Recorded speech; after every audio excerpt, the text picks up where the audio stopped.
Hello friends, जय हिंद। कैसे हैं आप? कैसी चल रही है आपकी बोर्ड एग्जाम की तैयारी? इसी बोर्ड एग्जाम की तैयारी को और मजबूत करने के लिए हम झंडे गाड़ने के लिए बोर्ड एग्जाम में लेके आए एक और महत्वपूर्ण टॉपिक, चैप्टर फर्स्ट है विद्युत क्षेत्र रेखाएं। तो सबसे पहले महत्वपूर्ण बात होती है कि विद्युत क्षेत्र रेखाएं क्या होती हैं। तो अब विद्युत क्षेत्र रेखाओं के बारे में जब हम बात करेंगे तो सबसे पहले हमारे मन में ये आता है कि विद्युत क्षेत्र रेखाओं के बारे में किसने बताया था। फिर दूसरी बात आती है कि ये विद्युत क्षेत्र रेखाएं होती क्या हैं, और तीसरी बात आती है कि विद्युत क्षेत्र रेखाएं हैं तो इनके गुण क्या होंगे। तो अब उसी पर बात करने के लिए हम जो महत्वपूर्ण टॉपिक लेके आए हैं वो है हमारा कि विद्युत क्षेत्र रेखाएं के बारे में किसने बताया था।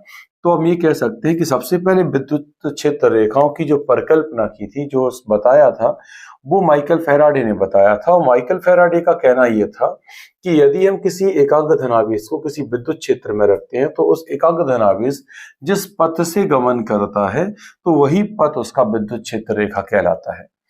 तो परिभाषित कैसे करेंगे? तो परिभाषा मैंने यहाँ लिखा हुआ है, या आप लिख सकते हैं अपने नोट्स के लिए। तो एकांक धनावेश विद्युत क्षेत्र में जिस पथ पर चलता है या जिस पथ पर गमन करता है उसी को अपन विद्युत क्षेत्र रेखा बोल रहे हैं। अब बात आती है कि विद्युत क्षेत्र रेखाएं जो हैं उनके गुण क्या होते हैं। तो हम विद्युत क्षेत्र रेखाओं के गुण पे चर्चा करने वाले हैं कि विद्युत क्षेत्र रेखाओं के गुण क्या होंगे। तो अब ये महत्वपूर्ण टॉपिक हमारे लिए हो जाता है कि विद्युत क्षेत्र रेखा क्या है, विद्युत क्षेत्र रेखाओं के गुण लिखिए।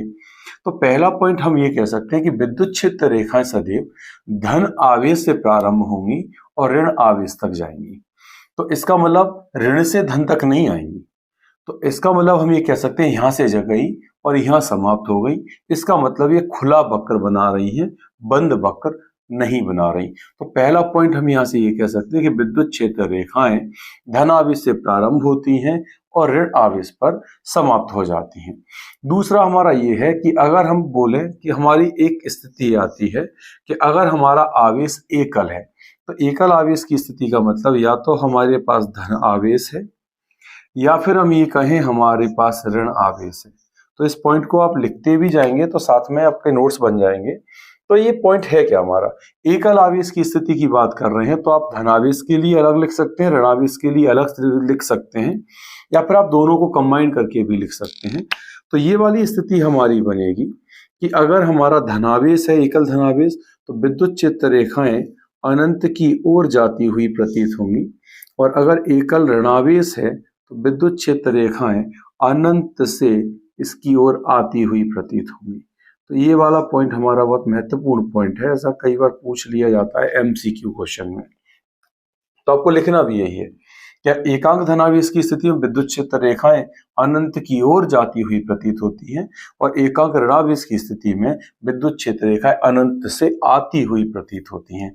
तीसरा हमारा पॉइंट हम ये कह सकते हैं, जो कि हम यहाँ पे बात कर सकते हैं, कि ये हमारे पास एक विद्युत क्षेत्र रेखा है जिसका पृष्ठ वक्रीय है। तो ये वाली बात जब माइकल फैराडे साहब विद्युत क्षेत्र रेखाओं के बारे में बता रहे थे तब उन्होंने ये कहा था कि अगर हम एक समान विद्युत क्षेत्र लगाते हैं तब उस स्थिति में हमको जो विद्युत क्षेत्र रेखा मिलेगी वो बिल्कुल सीधी मिलेगी। लेकिन अगर हम परवर्ती विद्युत क्षेत्र में एकांक धनावेश को रखते हैं तो हमको इस टाइप का जो दिख रहा है यहाँ पर पथ मिलेगा, जो वक्रीय पथ है वो मिलेगा। मतलब विद्युत क्षेत्र रेखा हमको वक्रीय पथ के रूप में मिलेगी। तो अब इस पर हमने 3 बिंदु माने हुए हैं। 3 बिंदु जो है हम यहाँ पे ये बात कर रहे हैं, जैसे बिंदु ए बी सी है। तो बिंदु ए पर अगर हम बात करेंगे, यहाँ स्पर्श रेखा खींच दें तो यहाँ पे ये दिख रहा है आपको वेक्टर ई ए। तो इसका मतलब यह बिंदु ए पर विद्युत क्षेत्र की रेखा जो हम यहाँ पे देख रहे हैं, विद्युत क्षेत्र रेखा है यहाँ पर। तो ये विद्युत क्षेत्र रेखा पर बिंदु ए की बात जो कर रहे हैं, तो बिंदु ए पर विद्युत क्षेत्र की तीव्रता और उसकी दिशा को निरूपित कर रहा है। ये जो बी दिख रहा है आपको, ये बिंदु बी पर विद्युत क्षेत्र की तीव्रता और दिशा को निरूपित कर रहा है। वैसे ही ये बिंदु सी पर विद्युत क्षेत्र की दिशा को निरूपित करेगा।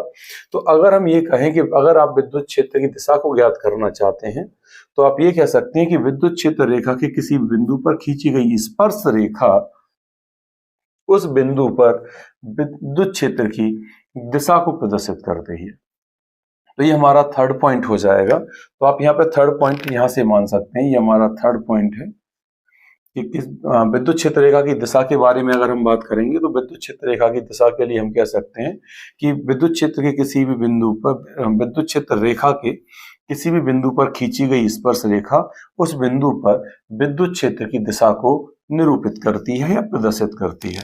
अब हम यहाँ पर चौथा पॉइंट जो है हमारे पास वो हम लेके आते हैं। तो चौथे पॉइंट के बारे में हम क्या बात करने वाले हैं कि दो विद्युत क्षेत्र रेखाएं कभी एक दूसरे को नहीं काटती। इसका मतलब दो विद्युत क्षेत्र रेखाएं एक दूसरे को नहीं काटती, तो हम ये कह सकते हैं एक विद्युत क्षेत्र रेखा हमारे पास ये है और दूसरी विद्युत क्षेत्र रेखा हमारे पास ये है। तो ये हमारा हो गया कटान बिंदु। तो अब इस कटान बिंदु पर अगर हम स्पर्श रेखा खींचें, जो कि हम यहाँ पे कह चुके हैं, तो इस पर स्पर्श रेखा खींचेंगे तो एक स्पर्श रेखा तो हमको इस स्थिति में मिलेगी और दूसरी जो स्पर्श रेखा हमको मिलेगी वो ये वाली स्थिति में मिलेगी। अब एक बिंदु पर दो स्पर्श रेखाएं मतलब दो दिशाएं संभव नहीं है। तो दो दिशाएं संभव नहीं है, इसका मतलब दो विद्युत क्षेत्र रेखा एक दूसरे को कभी नहीं काटती। तो ये क्वेश्चन यहां से 2 नंबर का भी बन सकता है बोर्ड एग्जाम्स में कि दो विद्युत क्षेत्र रेखा एक दूसरे को कभी नहीं काटती क्यों। तब हम ये कह सकते हैं यदि दो विद्युत क्षेत्र रेखाएं एक दूसरे को काटेंगी तो कटान बिंदु पर विद्युत क्षेत्र की दो दिशाएं होंगी और ऐसा संभव नहीं है, अतः दो विद्युत क्षेत्र रेखाएं कभी एक दूसरे को नहीं काटेंगी। इसके बाद जो हमारा नेक्स्ट पॉइंट आता है तो वो आएगा हमारा 5th पॉइंट। हम जब बात कर सकते हैं यहाँ पर, ये हमारा 5th पॉइंट होगा। तो 5th पॉइंट हम ये कह सकते हैं विद्युत क्षेत्र रेखाएं, ये हमारा जो महत्वपूर्ण पॉइंट है, विद्युत क्षेत्र रेखाएं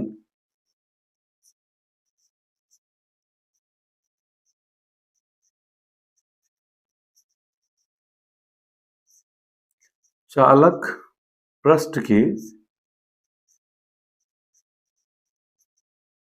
लंबवत होती हैं।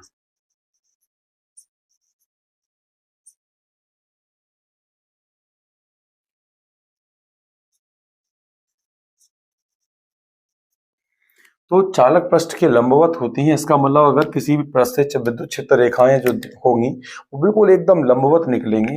जैसे अगर ये हमारा चालक पृष्ठ है तो जो विद्युत क्षेत्र रेखाएं होंगी वो इस प्रकार से लंबवत निकलेंगी। अब इसके बाद जो हम नेक्स्ट महत्वपूर्ण जो इसके प्रॉपर्टी जो गुण की बात कर रहे थे, हमारा छठवां जो गुण होगा वो हमारा होगा कि विद्युत क्षेत्र रेखाएं जो होती हैं वो चालक के अंदर से नहीं गुजरती। तो चालक के अंदर विद्युत क्षेत्र की जो तीव्रता होती है वो शून्य होती है। तो हम यहाँ लिख सकते हैं विद्युत क्षेत्र रेखाएं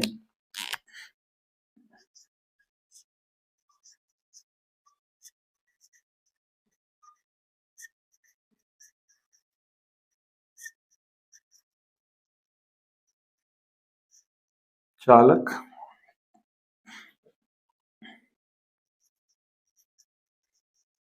के अंदर नहीं गुजरती।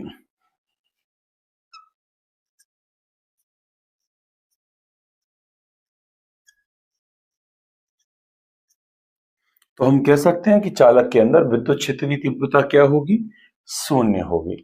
अब एक और महत्वपूर्ण जो प्रॉपर्टी हमारी है वो हम कह सकते हैं कि एक तो हम बोल सकते हैं कि प्रबल विद्युत क्षेत्र में विद्युत जो रेखाएं होंगी वो बहुत पास पास होंगी और दूसरा हम बोल सकते हैं कि अगर हमारा विद्युत क्षेत्र दुर्बल है तो विद्युत क्षेत्र रेखाओं की संख्या कम होगी और वो दूर दूर होंगी। अब एक और महत्वपूर्ण जो हम बात करने वाले हैं, अगर हम दो समान परमाणु के, ये हमारे पास धन आवेश है और दूसरा धन आवेश हमने यहाँ ले लिया और दोनों के परमाणु समान है, शर्त ये है, तब उस स्थिति में अगर हम ये हमारी इनको मिलान वाली एक रेखा हो जाएगी, इसको हम ऐसे बोल सकते हैं, ये हमारी इन दोनों को मिलाने वाली रेखा है और तब इससे निकलने वाली विद्युत क्षेत्र रेखाएं हमारी ये होंगी, ये वैसे विद्युत क्षेत्र रेखाएं इन दोनों से निकल रही होंगी क्योंकि दोनों धनावेश हैं। तो विद्युत क्षेत्र रेखाएं धनावेश से निकलती हैं और ऋणावेश पर जाकर समाप्त हो जाती हैं। तब इस स्थिति में हम ये कह सकते हैं कि जो उदासीन बिंदु होगा, शर्त क्या है, समान परमाणु के दो धनावेश अगर होंगे तो उनके बीच में हमारा क्या मिलेगा, उदासीन बिंदु। लेकिन अगर आवेश के परमाणु अगर अलग अलग हुए, यदि इन आवेशों के परमाणु अलग अलग हुए तो उदासीन बिंदु उस ओर विस्थापित होगा जिस आवेश का परिमाण अधिकतम है। तो ये हमारी विद्युत क्षेत्र रेखाएं, उनके गुण और विद्युत क्षेत्र रेखाओं की हमने परिभाषा पढ़ी। अब हम इसको एक बार समराइज करते हैं जल्दी से, जिससे आप इसको बहुत अच्छे से समझ पाएंगे और इसको बोर्ड एग्जाम में अच्छे से लिख के आ पाएंगे। बहुत महत्वपूर्ण टॉपिक है, तो आप इसको थोड़ा सा एक बार हम जरूर देखें, और इसके आप नोट्स बनाना चाहें तो एक बार छोटे से नोट्स बना लें, शॉर्ट नोट जिसको हम बोलते हैं, जिससे आप बहुत अच्छे से समझा पाएंगे। और एटलीस्ट एक डायग्राम ये वाला कोई भी आप बना के आए, ये सबसे इंपॉर्टेंट है हमारे लिए। तो एटलीस्ट ये वाला डायग्राम आप बना के आए बोर्ड एग्जाम में, अगर ये क्वेश्चन आता है तो अब हम बात करेंगे कि भाई विद्युत क्षेत्र रेखाएं क्या होती हैं। तो एकांक धनावेश हमारा विद्युत क्षेत्र में जिस पथ का अनुगमन करता है या जिस पथ पर चलता है, उस पथ को हम विद्युत क्षेत्र रेखाएं कहते हैं। गुण क्या है? धन से जाएंगी धन आवेश से, ऋण आवेश तक जाती हैं, ऋण से धन तक नहीं आती, अतः ये खुला वक्र बनाती है। दूसरा हमने कहा था, अगर एकल धनावेश है या एकल ऋणावेश है तो उस स्थिति में ये अनंत की ओर जाती हुई प्रतीत होंगी या अनंत से आती हुई प्रतीत होंगी। तीसरा हमने पॉइंट कहा था कि विद्युत क्षेत्र रेखा के किसी बिंदु पर खींची गई स्पर्श रेखा उस बिंदु पर विद्युत क्षेत्र की दिशा को प्रदर्शित करती है। इसके बाद हमने नेक्स्ट पॉइंट कहा था कि दो विद्युत क्षेत्र रेखाएं कभी एक दूसरे को नहीं काटती हैं, क्योंकि अगर दो विद्युत क्षेत्र रेखाएं एक दूसरे को काटेंगी तो कटान बिंदु पर विद्युत क्षेत्र की दो दिशाएं होंगी और ऐसा संभव नहीं है, अतः दो विद्युत क्षेत्र रेखाएं एक दूसरे को नहीं काटती हैं। इसके बाद हमारा जो पॉइंट था कि विद्युत क्षेत्र रेखा चालक पृष्ठ के लंबवत होती हैं, मतलब 90 डिग्री के कोण पर निकलेंगी। अगर ये हमारे चालक का पृष्ठ है तो विद्युत क्षेत्र रेखाएं उसकी अभिलंबवत होंगी। इसके बाद हमने कहा था कि विद्युत क्षेत्र रेखा चालक के अंदर नहीं होती हैं, अतः चालक के अंदर नहीं होती का मतलब चालक के अंदर हमारा जो विद्युत क्षेत्र होगा वो शून्य होगा या विद्युत क्षेत्र की तीव्रता शून्य होगी। इसके बाद हमने ये कहा था कि दो उदासीन बिंदु, अगर दो हमारे जो धनावेश हैं समान परिमाण के हैं तो उदासीन बिंदु उनके मध्य में स्थित होगा, लेकिन यदि आवेश का परिमाण अगर हम बदल देंगे तो उदासीन बिंदु उस ओर विस्थापित होगा जिसकी तीव्रता या जिसका परिमाण अधिक है। इसके बाद हमने एक और पॉइंट कहा था कि यदि हमारा प्रबल आवेश है या फिर हमारा प्रबल विद्युत क्षेत्र है तो विद्युत क्षेत्र रेखाएं पास पास होती हैं, और यदि हमारा दुर्बल विद्युत क्षेत्र है तो विद्युत क्षेत्र रेखाएं दूर दूर होती हैं। ये वीडियो आपको समझ आया होगा इस टॉपिक के बारे में, विद्युत क्षेत्र रेखाएं और उसके गुण।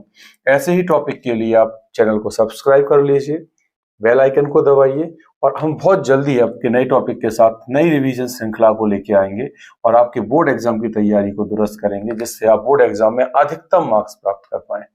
जय हिंद।